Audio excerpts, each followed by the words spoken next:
La fibrosis quística es una enfermedad multisistémica caracterizada por una obstrucción crónica de las vías respiratorias y una insuficiencia pancreática exócrina, en la que todas las aseveraciones siguientes, salvo una, son ciertas. Se hereda con rasgo autosómico recesivo. La mutación más prevalente es la AF508. No todas las mutaciones se generan en el mismo locus de brazo largo de cromosoma 7. El defecto genético consiste en mutaciones del gen regulador de la conductancia transmembrana. Las alteraciones de las proteínas reguladoras de transmembrana dan lugar a un transporte transepitelial de iones anómalos y las secreciones muy espesas. La respuesta.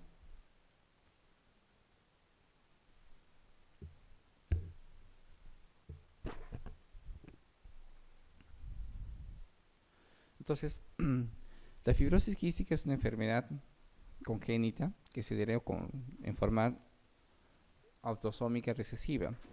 Y el problema básicamente se encuentra en el brazo largo del cromosoma 7, siempre. Se debe encontrar en el brazo largo del cromosoma 7. Y la mutación más prevalente es la AF508, ¿no?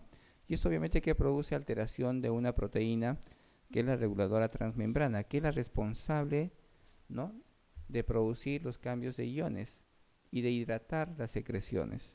Entonces, si ese gen, que es la responsable de producir esa proteína, se altera, todas las secreciones son espesas. Entonces, las secreciones espesas no solo van a ser a un solo nivel, van a ser en todas las glándulas exócrinas. Van a tener en las glándulas sudoríparas, en las glándulas que producen la salivación, a nivel pulmonar, gastrointestinal, genitales, en todas las glándulas. Entonces, todas las secreciones son espesas y la manifestación clínica respiratoria será dificultad respiratoria crónica. A nivel gastrointestinal será un síndrome de mala absorción. A nivel genitourinario tendrán problemas o genitales, va a haber azospermia en los varones en este caso. Y obviamente la manifestación que nos permite hacer diagnóstico es en la piel. Por eso pedimos el test de sudor, ¿no? Entonces, observamos el test de sudor para medir la cantidad de cloro. Si la cantidad de cloro es por encima de 60 miliquivalentes, hacemos diagnóstico de fibrosis quística. Si es entre 60 y 40, sospecha, pero si tienen ustedes dos determinaciones entre 40 y 60, más manifestación clínica, entonces ustedes hacen diagnóstico de fibrosis quística. Entonces, esa patología es de alguna manera más frecuente, o su incidencia se ve más en la raza caucásica, ¿no? O sea, yo durante mi formación creo que vi como 3 o 4 pacientes nada más con fibrosis quística, ¿no? La respuesta es la... Entonces, ¿se hereda con rasgo autosómico recesivo? Sí. ¿La mutación más prevalente es la AF508? Sí. Hemos dicho que todas siempre se presentan por alteración en el gen, en el brazo largo del cromosoma 7. Entonces acá la alternativa es: no todas las mutaciones se generan en el mismo locus de brazo largo. Ese es falso.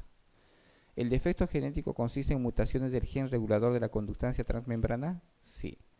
¿Las alteraciones de la proteína reguladora transmembrana dan lugar a un transporte transepitelial de iones anómalos y secreciones muy espesas? Sí. La respuesta es la C.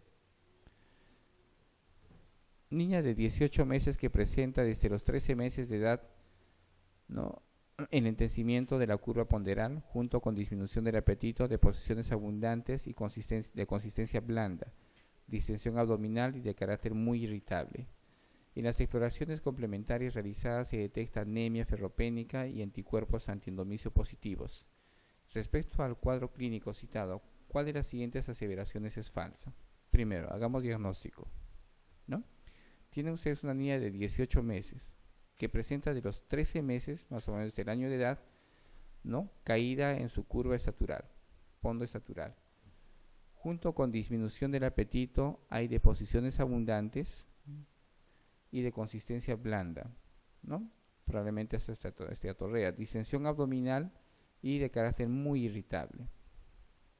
En exploración, hasta acá puede ser cualquier cosa, ¿no? En las exploraciones complementarias realizadas se detecta anemia ferropénica, que es muy importante, y algo que les hace diagnóstico es la presencia de anticuerpos antiendomicio positivo. Diagnóstico.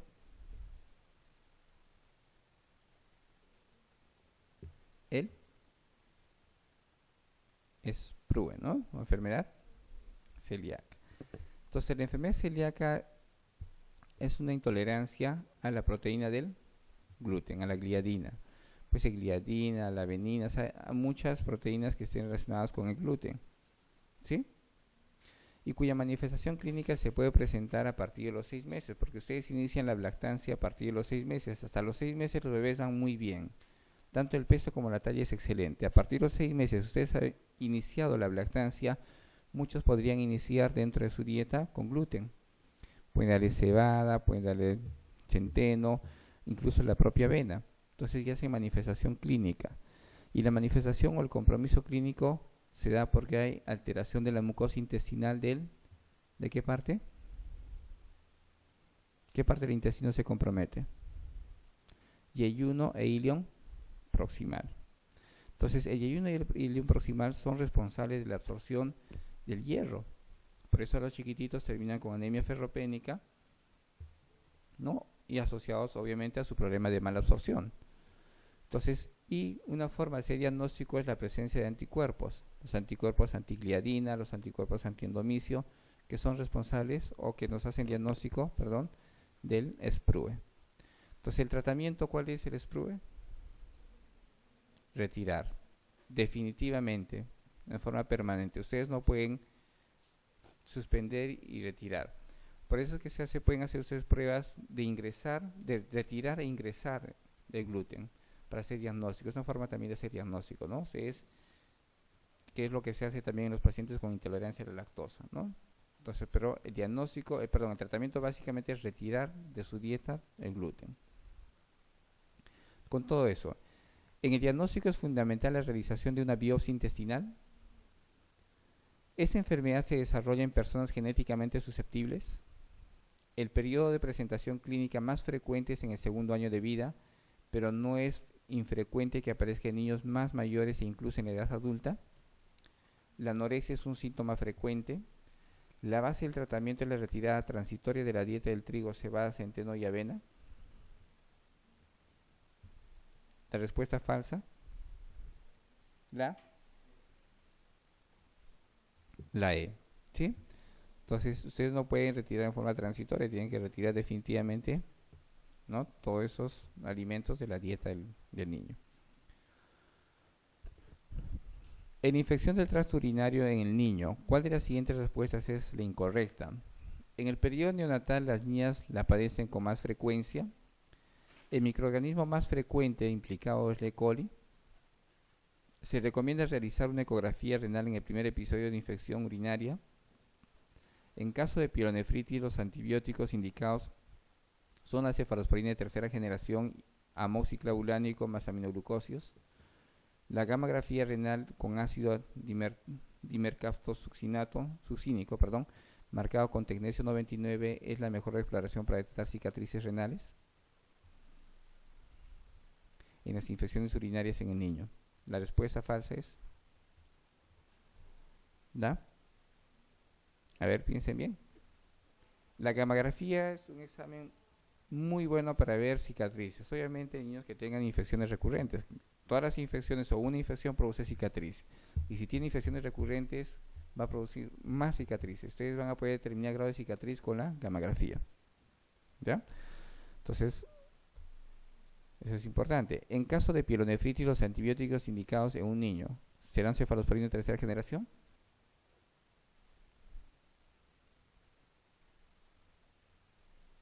Sí. ¿Ya? La cefalosporina de tercera generación es quizás el de elección para manejar las infecciones urinarias, pero a veces abusamos, ¿no? A todos le metemos ceftriaxona, pero también tiene buena respuesta al amoxiclavulánico o los aminoglucósidos. ¿Ya? Se recomienda realizar una ecografía renal en el primer episodio de infección urinaria en un niño. Sí. Entonces, cuando ustedes sean niños, y más aún por encima del año, infección urinaria, ustedes deben descartar primero una malformación renal, porque no es frecuente que un niño tenga infección urinaria. Si esto se repite, con mayor razón. Entonces ustedes van avanzando los estudios, hacen una ecografía. Si la ecografía es normal, Pueden hacer, si persiste con infección urinaria, deben descartar ustedes reflujo vesiculolateral para hacer una cistografía o le piden una gamografía para ver si hay cicatrices renales. ¿El microorganismo más frecuente es E. coli? Sí. En el periodo neonatal, ¿las niñas padecen con más frecuencia de infección? Incluso los niños o los varoncitos tienen más infecciones que las niñas en la etapa neonatal. Hasta el año van en la misma proporción en cuanto a incidencia. Entonces, en la etapa neonatal, más los niños que las niñas. Hasta el año, niño, niña igual. A partir del año les debe preocupar si un niño tiene infección urinaria. ¿Sí? Recién nacido sin soplos, con cianosis que no responde al oxígeno al 100%. El diagnóstico será síndrome de aspiración meconial, conducto arterioso persistente, transposición de grandes arterias, hemorragia intracraneal, coartación de aorta. Respuesta.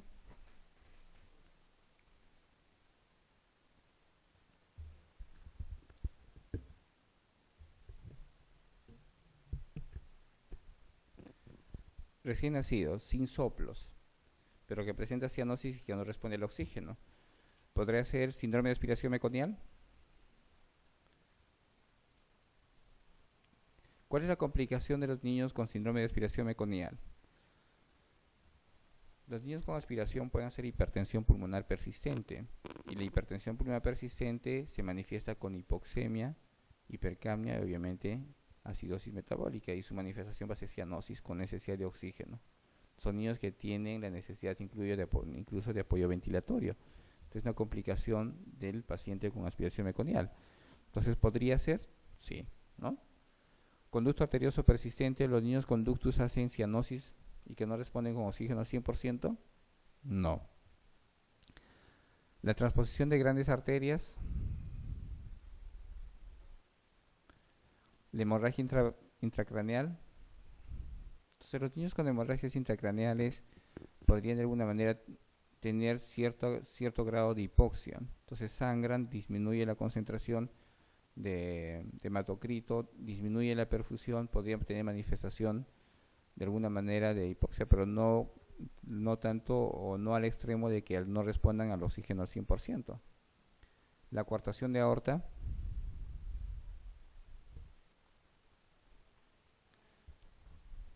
tampoco, ¿no? Entonces, los niños con transposición de grandes arterias, si bien es cierto, es una cardiopatía compleja, esos niños tienen los dos vasos totalmente cambiados. La arteria que debía salir del ventrículo izquierdo sale del ventrículo derecho y la pulmonar sale del ventrículo izquierdo. Entonces, obviamente la mezcla se da por sus dos comunicaciones, que son sus CIAs, y muchas veces persiste el conducto arterioso. Pero no hacen muchos de ellos soplo porque no hay una turbulencia o no hay flujo. Los soplos se dan por las turbulencias. El soplo en el CIB se va a dar por el flujo. Se contrae el ventrículo, pasa flujo hacia el ventrículo derecho y la turbulencia produce soplo. Cuando hay alteraciones de las válvulas, producen turbulencia y produce soplo, pero en la transposición de grandes vasos no se da esa turbulencia y no van a escuchar o no pretenden escuchar ustedes soplo en el paciente con transposición de grandes vasos. Y obviamente es una cardiopatía cianótica que no va a responder al oxígeno al 100% y obviamente es un paciente que depende del ductus.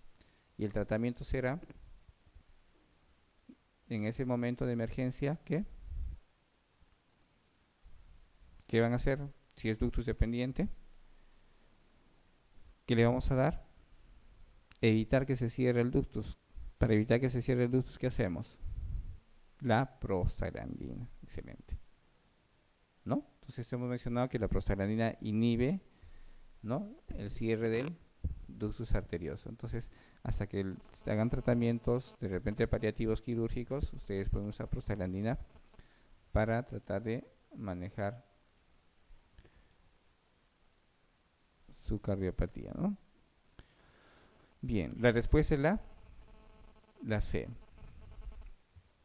Niña de 14 meses que tras presentar un cuadro febril de vómitos, diarrea sanguinolenta hace 2 semanas continúa presentando diarrea líquida maloliente.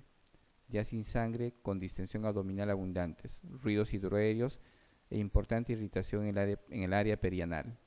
¿Cuál de las siguientes serían la actitud más adecuada? Hagamos diagnóstico. 14 meses que tras presentar un cuadro aparentemente infeccioso con fiebre, vómitos y diarrea, una disentería, continúa presentando diarrea líquida maloliente, sin sangre, con distensión abdominal y abundantes obviamente ruidos hidroaéreos e importante irritación en el área perianal. Diagnóstico. Muchas de las infecciones y más las infecciones virales y el rotavirus está asociado a intolerancia a la lactosa pero en forma transitoria. Entonces, la lesión que se produce es a nivel de la mucosa. Entonces, la reepitelización generalmente dura entre 1 o 2 semanas. Entonces, mientras dure el proceso inflamatorio, muchos niños terminan con intolerancia a la lactosa. Entonces, no solo las infecciones virales, como ustedes pueden ver, también es una infección bacteriana que puede producir intolerancia a la lactosa. Entonces, es un niño que presenta su disentería y luego presenta con toda la manifestación clínica de intolerancia, distensión abdominal, ¿no? Con ruidos hidroaéreos incrementados. Y otra cosa que caracteriza es la irritación perianal, eso por las deposiciones. Entonces el pH de las deposiciones cambia y produce lesión a nivel perianal. Entonces estamos frente a una intolerancia a la lactosa. ¿El tratamiento de la intolerancia a la lactosa será antibióticos? No. Tranquilizar a los padres, pues se trata de una diarrea crónica inespecífica que no afectará a su desarrollo. Cambiar la fórmula sin lactosa durante unas semanas. Cambiar una fórmula hidrolizada de proteínas. Pautar rehidratación con solución de mantenimiento oral sin variar la dieta. ¿Qué hacemos? ¿La C o la D? O le doy una fórmula hidrolizada. ¿Qué hago? ¿Puedo usar las dos? La respuesta es la C. Entonces, utilizo una fórmula sin lactosa durante 2 semanas, ¿no? Como le decía, hasta revertir o reepitalizar la mucosa intestinal. Las fórmulas hidrolizadas las utilizamos en otra patología, generalmente la alergia a la proteína de leche de vaca. Entonces, es una entidad ya inmunológica donde la manifestación no solo es gastrointestinal, también sistémica. Hay problemas gastrointestinales, problemas dérmicos y obviamente asociado a una atopía familiar. En ellos utilizamos las leches hidrolizadas. Una niña de 9 meses que se ha encontrado bien hasta aproximadamente 12 horas, momento en el que empezó un cuadro de letargia, vómitos y episodios de llanto intermitente con un estado visible de dolor. Coincidiendo con los episodios, retrae las piernas hacia el abdomen. En la consulta emite deposiciones de color rojo oscuro. El abdomen está distendido y con dolor discreto a la palpación. Diagnóstico será invaginación. Como les mencionaba, el grupo etario de la invaginación es 3 meses, 6 años, 7 años, hasta los 10 años, pero nunca es en etapa neonatal. Entonces, ¿por qué se produce la invaginación? La invaginación puede ser una patología postinfecciosa, puede ser una patología post o alteración anatómica, hasta metabólica. Entonces, si ustedes tienen infecciones virales, pueden desencadenar la invaginación. ¿Y en qué lugar se produce la invaginación? En las zonas de poca vascularización. Las zonas de poca vascularización son el ilion terminal y el ciego. Entonces, es por eso que la invaginación más frecuente es iliocólica o ilio-iliocólica, ¿sí? Entonces, esta invaginación lo que hace es producir disminución de la perfusión hacia esa zona y la manifestación es un proceso inflamatorio y ese proceso inflamatorio que produce moco y sangre. Por eso es la manifestación típica es hematoquesia, es sangre rutilante, ¿no? Entonces, ¿cómo hacen diagnóstico ustedes de la invaginación? La clínica es importante. Como ven en el caso, es una niña de 9 meses que previamente estaba de lo más normal y empieza con dolor tipo cólico, pero es un dolor intenso que la dobla en 2, ¿no? Y junto con eso empieza a hacer deposiciones sanguinolentas, ¿no? Y el diagnóstico radiológico,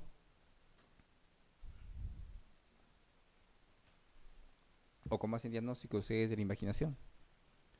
radiológicamente podrán ustedes hacer diagnóstico, una imagen en espiral y ecográfico ¿cómo la imagen, doctor? Ya tiene más o menos, pero algo típico en dona, ¿no? O dona o los panecillos con agujeros. Entonces es bien típica por la invaginación. Es una imagen con una ecogenicidad bien marcada al centro y ustedes pueden ver como una imagen en dona. Entonces eso confirma el diagnóstico. El tratamiento será, ¿cómo es el tratamiento? Si es una invaginación con presión, ustedes pueden resolver el problema. Entonces ustedes ejercen presión, que puede ser con sustancias de contraste, o ejercer presión con aire y ustedes resuelven la invaginación. Si a pesar de eso no resuelven ustedes, entonces el tratamiento será quirúrgico. Un niño de 8 años previamente sano, la causa más frecuente de meningitis bacteriana es previamente sano. Entonces, ¿qué patología en un niño previamente sano produce meningitis rápidamente?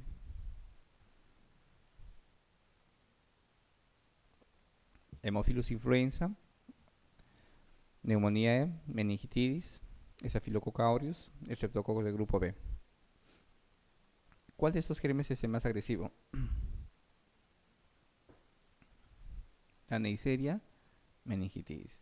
Entonces, el Hemophilus influenza, el estreptococo neumoniae generalmente se inician con un cuadro extra o que no está localizado en el sistema nervioso central, generalmente con un cuadro respiratorio.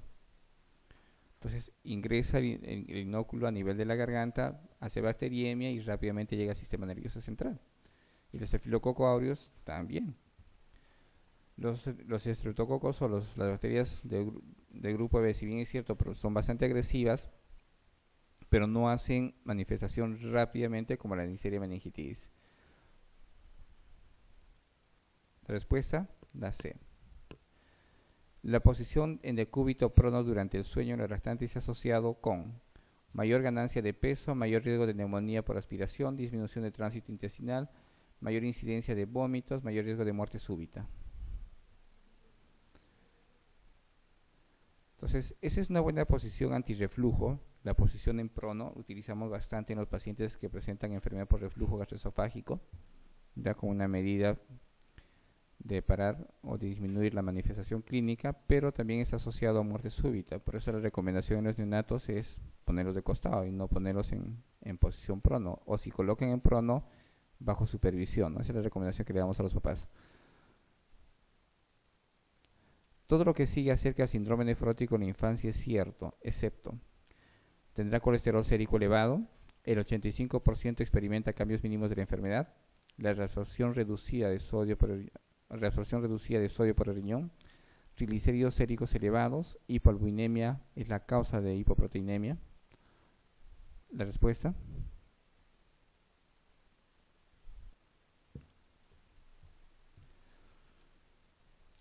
Síndrome nefrótico está asociado a pérdida de proteínas, ¿no? Entonces, la pérdida de proteínas te va a producir hipoproteinemia, ¿no? Se incrementa rápidamente. ¿Qué?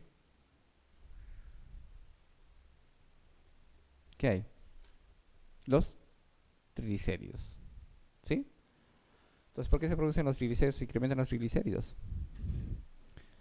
Entonces se produce un metabolismo endógeno. El metabolismo endógeno por las pérdidas de proteínas hace que se produzca la reabsorción de lípidos. Empieza a pasar lípidos hacia la parte sérica. Y la manifestación de los triglicéridos o el incremento de los triglicéridos es básicamente por el metabolismo endógeno en los pacientes con síndrome nefrótico. El colesterol sérico de la misma forma se eleva. El 85% de los pacientes hacen problemas de cambios mínimos. Y obviamente los pacientes con síndrome nefrótico hacen problemas crónicos, hacen una manifestación crónica. Algunos pueden cursar incluso con insuficiencia renal. Pero habrá reabsorción reducida de sodio por el riñón.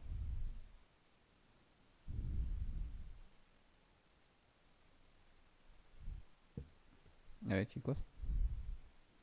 El problema en el síndrome nefrótico, ¿a qué nivel está? A nivel del glomérulo. ¿Y dónde se produce la absorción de sodio? En mayor proporción en una porción enlace de enlace de Henle, enlace ascendente y los túbulos distales. Entonces no tiene nada que ver con el problema, ¿no?, a nivel glomerular. Entonces no van a tener una absorción reducida de sodio para el riñón. Respuesta, la C. Niña de 10 años con atresia biliar, tratada con la técnica de Kasai.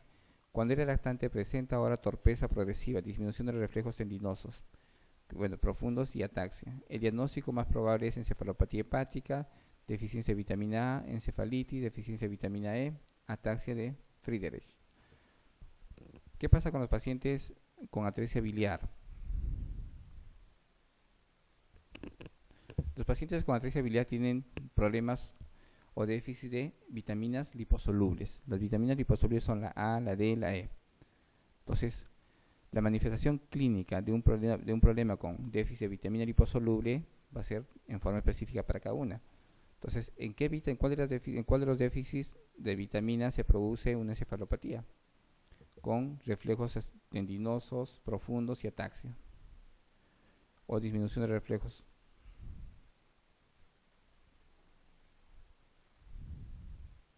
La vitamina E. Entonces siempre recuerden, los niños con colestasis hepática van a tener problemas de vitaminas liposolubles. Por eso es la indicación. Todo paciente con colestasis hepática no es administrar vitaminas liposolubles.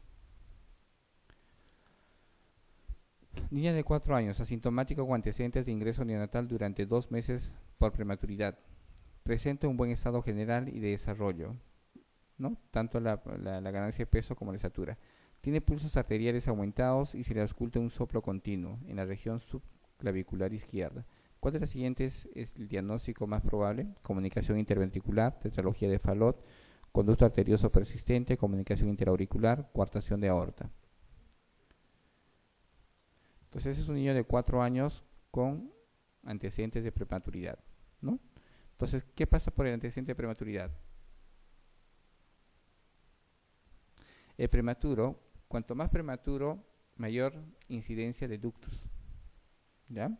Entonces, el prematurito no tiene la capacidad de reabsorber el componente o el medicamento, por decirlo así, el componente o el mediador que cierre el ductus. Entonces, ¿quién se encarga de mantener el ductus abierto? La prostaglandina. Entonces, cuanto más prematuro, tiene déficit de manejar la prostaglandina. No maneja muy bien la prostaglandina de prematuro. Entonces, si después de 3 o 4 días persiste, lo más probable es que se mantenga con su ductus. Pero esos niños con ductus hemodinámicamente estables o no sin repercusión hemodinámica crecen sin ninguna manifestación clínica, tanto en el peso como en la talla. Pero ustedes pueden escuchar un soplo, ¿ya? Ahora, ¿por qué no podría ser comunicación interventricular?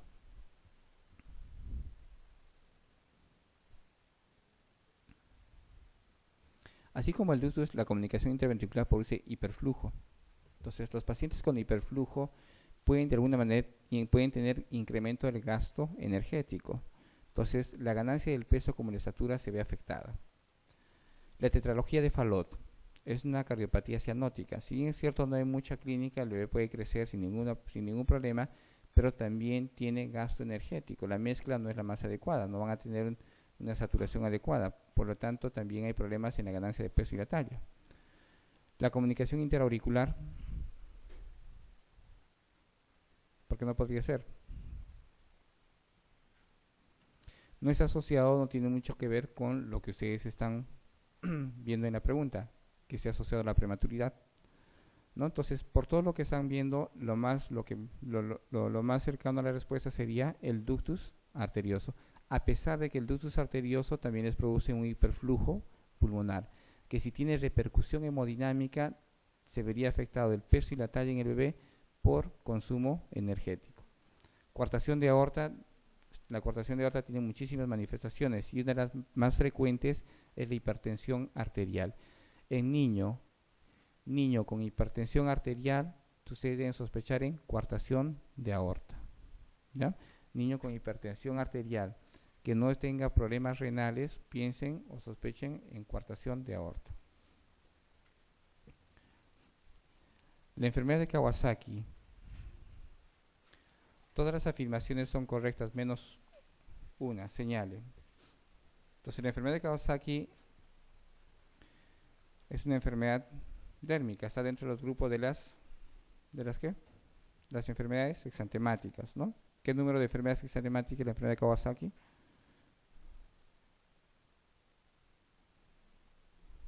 ¿La? Porque esa es pregunta de examen.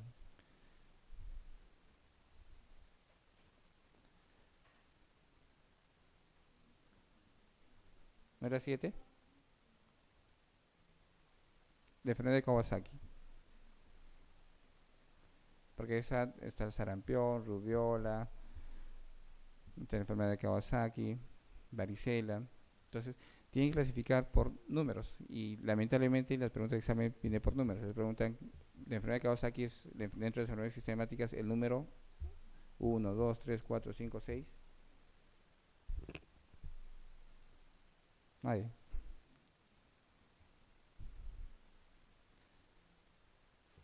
¿Es la 7? Entonces, revisemos. No recuerdo tampoco. Entonces, pero sí la recomendación es de que lean porque es una pregunta de examen. ¿Ya? Entonces, la enfermedad de Kawasaki es una enfermedad exantemática cuya manifestación clínica es fiebre. Hay una clasificación clásica, es bien peculiar. Nunca se van a olvidar nunca van a olvidar cuando ustedes vean a un paciente con enfermedad de Kawasaki. Y eso es importante porque si ustedes no manejan en forma adecuada la enfermedad de Kawasaki, las secuelas son permanentes y la complicación más frecuente son problemas de dilatación a nivel de las arterias coronarias y obviamente van a condenar al bebé de por vida con un problema, ¿no?, cardiológico. Entonces la manifestación es fiebre, se inicia con fiebre, junto con la fiebre van a tener ustedes hiperemia conjuntival, junto con la hiperemia conjuntival van a tener, ¿no?, coloración, ¿no?, o hiperemia también de la mucosa yugal y la lengua frambuesada, y van a tener una manifestación dérmica que es el exantema, ¿no? Y otra cosa que se manifiesta es la presencia de un ganglio cervical único. Entonces, si ustedes ven 3 de las manifestaciones clínicas de las 5 que hemos mencionado, ustedes evalúan 3 o encuentran 3 de las que hemos mencionado, ustedes sospechan en enfermedad de Kawasaki. Si encuentran 4, hacen el diagnóstico de enfermedad de Kawasaki. Entonces, es típico, siempre fiebre. Cuando vean un bebé con fiebre y vean con la mucosa yugal bien hiperémica, con la lengua frambuesada y las conjuntivas bien hiperémicas, sospechen en enfermedad de Kawasaki. El diagnóstico diferencial de enfermedad de Kawasaki es la escarlatina. Entonces, ¿cómo es el diagnóstico diferencial de escarlatina? Pues porque va a presentar todo lo que estamos mencionando. También lengua frambuesada, van a tener exantema a nivel de la piel, van a tener la mucosa yugal enrojecida. Pero lo que no hay en la escarlatina es la inyección conjuntival. Entonces, no van a tener los ojos rojos. Entonces, si ven ojos rojos, boca roja, lengua aframbuesada de frambuesa, entonces hospitalicen al chiquitín y inicien el tratamiento que puede ser con ácido acetilsalicílico, que es la aspirina, 100 miligramos por kilo, o pueden utilizar inmunoglobulina. ¿Ya? El tratamiento es inmediato, el tratamiento debe ser iniciado antes del 5.º día. Si después del 5.º día no inician el tratamiento, lo más probable es que tengan complicaciones a nivel coronario. Entonces, con todo eso, ¿el diagnóstico se realiza habitualmente mediante biopsia ganglionar? No. ¿Se acompaña de picos febriles elevados de al menos 5 días de evolución? ¿La base patogénica de la enfermedad es una vasculitis? ¿Las complicaciones más graves se relacionan con la afectación coronaria? ¿El tratamiento consiste en inmunoglobulina intravenosa y dosis elevadas de aspirina? La respuesta, la A. Entonces, el tratamiento es inmunoglobulina. Si no hay inmunoglobulina en el momento porque es carísimo, es difícil de encontrar en el momento, entonces utilizan aspirina. Inician con aspirina con 100 miligramos. Entonces pueden haber afecciones coronarias como les había mencionado, la patología o la patogenia es una vasculitis y obviamente se acompaña de fiebre. Se inicia la enfermedad con fiebre, ¿ya? Entonces el diagnóstico es básicamente clínico, no es laboratorial, no es biopsia, nada, es clínico el diagnóstico de enfermedad de Kawasaki. Niño de 4 años de edad muestra un importante retraso en el crecimiento, lesiones de raquitismo resistentes al tratamiento con dosis habituales de vitamina D y poliuria. ¿Cuál de las siguientes asociaciones considera que permite el diagnóstico de síndrome de Fanconi? Hemos mencionado, Fanconi es una tubulopatía, ¿no? La Fanconi está asociado a la alteración de la absorción de bicarbonato, está asociado a la absorción de glucosa y aminoácidos. Entonces, si ustedes ven esa asociación, entonces están frente a Fanconi. Entonces, habrá glucosuria, hiperaminoaciduria, alcalosis, hiperfosfatemia. ¿Qué no debería ir en la primera alternativa? La alcalosis, porque es una acidosis, ¿no? Entonces, está asociado a acidosis, descarta. Será glucosuria, hipoglucosemia, acidosis metabólica, hipofosforemia. No. Glucosuria, hiperaminoaciduria, acidosis metabólica, hipofosforemia. Sí, se acerca más, ¿no? Entonces ustedes tienen pérdida de glucosa, pérdida de aminoácidos y tienen acidosis metabólica más disminución de fósforo. Glucosuria, hiperaminoaciduria, alcalosis metabólica, descartado. Hipoglucosuria, hiperaminoaciduria, alcalosis metabólica, descartado. La respuesta es la C. Entonces, síndrome de Fanconi. Otra cosa es anemia de Fanconi. No relaciona, es totalmente diferente, ¿no? Síndrome de Fanconi es una tubulopatía. Entonces, la tubulopatía se da a nivel túbulo proximal. Hay alteración de la absorción de bicarbonato, de glucosa, de aminoácidos y por tanto disminución de fósforo a nivel de la sangre. Y todo eso le lleva a una acidosis metabólica. ¿Sí? Entonces van a recordar eso, ¿no? El tipo 1, la acidosis tubular renal tipo 1 es proximal o distal. Distal. Está comprometida la absorción de hidrogeniones. En el tipo 2, que es proximal, está alterado la absorción de bicarbonato, pero no de glucosa ni de aminoácidos. ¿Sí? Perfecto. Lactante de 21